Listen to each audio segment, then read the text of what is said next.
Bienvenidos una vez más a Un Día con Ángel, aquí en el lugar que usted ya conoce. ¿Para qué nos hacemos? Aquí en el espacio para las personas inteligentes como usted, para aquellos que ven más allá del juego contra Cuba, para que vea usted, si ya le atinamos en la Copa América, pues qué tal si repetimos otra vez y vemos más allá de la Copa Oro. Muy bien. Le dije a usted ayer que cerraríamos esta semana a tambor batiente. Vamos a intentarlo. Hoy hablaré del caso griego desde un punto de vista un poco diferente. Yo no sé si sepa usted lo que es el estado de bienestar. El estado de bienestar es una forma de gobernar, es una gobernación que consiste esencialmente en permitir el mercado, es una economía abierta, un sistema democrático como correspondiente a la libertad económica, la libertad política. Pero es una gobernación que tasa de una manera significativa, en un porcentaje significativo, las utilidades de las empresas y también de los agentes, también de los ciudadanos. Tasas del impuesto sobre la renta por arriba del 40%, cercanas al 50%, y en el caso de las empresas, un poco arriba del 40%. Sin embargo, en esos países, no obstante las altas tasas impositivas, las personas los pagan porque para eso son impuestos, se impone algo, pero reciben a cambio de esa alta contribución servicios públicos de primera. Se decía antes que el estado de bienestar era aquel estado que garantizaba desde la cuna a la tumba el bienestar de sus habitantes de ese país y también una serie de servicios que le permitían disfrutar de la vida, trabajo seguro, salario digno, una educación de calidad, un servicio de salud pública también, y una libertad para expresarse, para reunirse, y un sistema democrático que les permitía de tanto en tanto elegir a un nuevo gobernante y hacer la transferencia del poder de manera pacífica. Este estado de bienestar fundamentalmente se arraigó en los países nórdicos, Suecia, Noruega, Dinamarca, países donde la socialdemocracia, ese intento intermedio entre el socialismo típico a la Unión Soviética de principios del siglo XX y lo que llaman algunos el capitalismo salvaje. De tal manera que la socialdemocracia había construido lo que Anthony Giddens, cuando le desarrolla a Tony Blair aquel nuevo programa electoral para que el Partido Laborista en Inglaterra recuperase el gobierno, llamó la tercera vía. Muy bien. Mientras Europa, junto con los Estados Unidos y Japón, eran los países que dominaban el mundo industrial, hubo excedentes o hubo ingresos suficientes para pagar esos altísimos servicios sociales y beneficios sociales también. Pero a medida que vamos entrando a los años 70 u 80, y ya más clara y abiertamente en los años 90, entramos a una situación donde estos gobiernos y países europeos empezaron a perder competitividad, sus niveles de productividad empezaron a bajar. Es que seguramente, diría el víbora, allá no democratizaron la productividad como aquí, ¿verdad? Eso dio por resultado que los gobiernos, para poder satisfacer esos beneficios sociales y esos beneficios que las leyes le otorgaban a los habitantes en esos países, a tener que endeudarse. Y poco a poco fue creciendo su deuda, al tiempo que países como Taiwán, Corea, Singapur, China popular, incluso ya en los años 90, y otros países emergentes empezaron a ganar presencia en los mercados mundiales merced a sus menores costos de producción, primeramente, el costo de la mano de obra muy bajo, pero después a avances científicos y tecnológicos propios, como sería primero el caso de Corea, de la República de Corea, o Corea del Sur, como se le conoce de manera semioficial. Los gobiernos europeos y sus sociedades no cambiaron, y los gobiernos y la clase política no se atrevió a decirles que había que cambiar. De tal manera que la deuda creció a niveles insostenibles, de tal manera que en la crisis del 2008-2009 los hace tronar. Pocos son los países europeos que entendieron a cabalidad esto antes del agravamiento de las condiciones estructurales de sus economías. Quizá Alemania sea el único caso o el caso más claro de esto. Un país de personas trabajadoras de siempre, con una cultura del ahorro profundamente arraigada, un país donde solamente el 27% de sus habitantes tiene casa propia. En cambio, en Grecia el 80% son dueños de sus departamentos, o en España el 75-78%.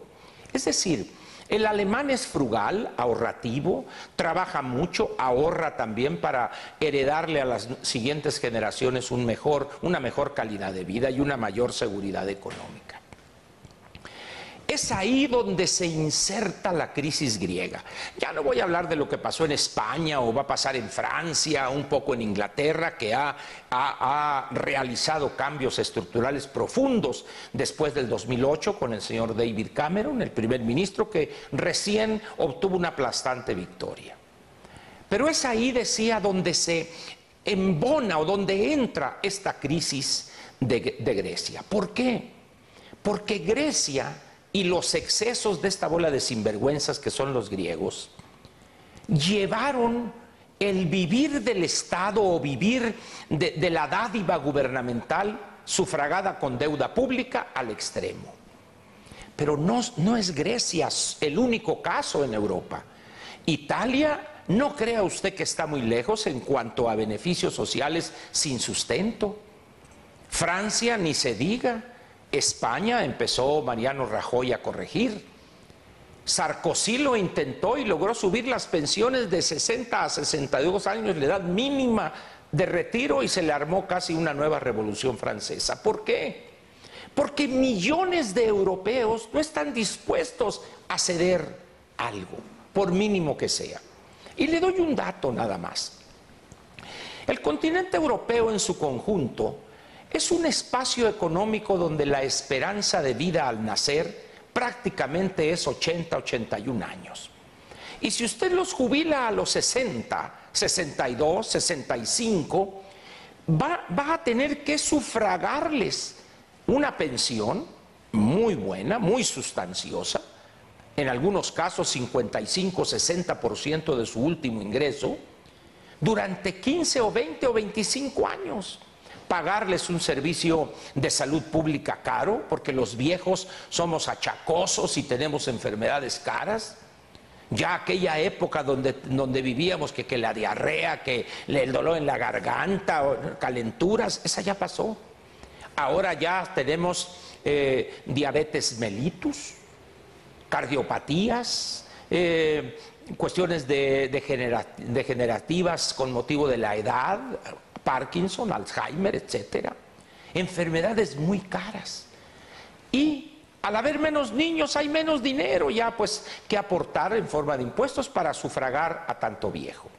Grecia, el 52% de sus habitantes tiene una pensión. Pues ¿de dónde? No hay. Entonces Grecia representa la debacle, es esa salida del escenario del estado de bienestar.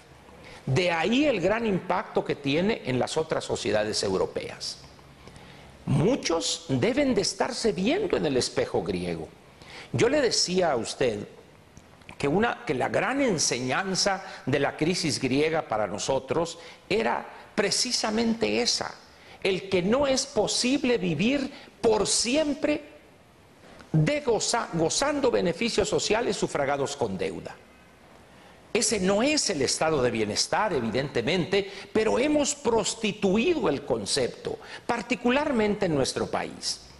Bueno, el otro día la inefable Chayito Robles diciendo es que la política social de este gobierno del presidente Peña Nieto la llevó a nuevas alturas, no como en los 12 años antes, y una serie de tonterías y de elogios serviles que por lo demás lejos están de serle útiles y positivos para la imagen del presidente Peña Nieto. El impacto de lo que está sucediendo en Grecia evidentemente rebasa las fronteras de ese país y rebasa también lo financiero, lo puramente financiero, la pura deuda pública y su monto. Va más allá, tiene que ver con un modelo de gobernación que prácticamente hoy en el mundo está agotado. Los países que quieran seguir manteniendo finanzas públicas sanas tienen que modificar de raíz esa idea perversa de un estado de bienestar que fue útil y factible hace 50, 60 o más años. Hoy ya no lo es. De tal manera, pues, que pretender otorgarles a todos los beneficios sociales inimaginables es una locura. No solo para un gobierno, porque se quedaría sin recursos, sino para un país entero. Por eso yo le pido a usted sinceramente que la crisis griega vaya siguiéndola, vaya dándose cuenta de estos detalles que pocos hablan. No es un problema solamente de que mintieron al Banco Central Europeo y que lo engañaron para seguir agandallándose miles de millones de euros. Eso es cierto. Pero lo más importante es que los griegos pretendieron vivir por siempre del dinero que el resto de Europa les estaba prestando y que pensaban, inteligentemente, que jamás iban a pagar. Les llegó la factura y hoy tendrán que pasar unos 20 o 30 años, cuando menos, de una cruda que ningunos chilaquiles bien picosos van a poder curar. Así se tomen un frasco de mejorales o de aspirinas, el dolor de cabeza no se les va a quitar. Por eso, siga usted los acontecimientos griegos. Trate usted de ir, como le hacemos aquí, más allá de la cáscara. Vaya usted al fondo. Si allá en Europa, con todos los apoyos de la Unión Europea, Grecia, que es un país de 11 millones de habitantes, no pudo con esa carga, imagínese en un país como el nuestro de 120 y tantos millones de habitantes, con 60% de los trabajadores en la informalidad y poco más de 60 millones de pobres en este país.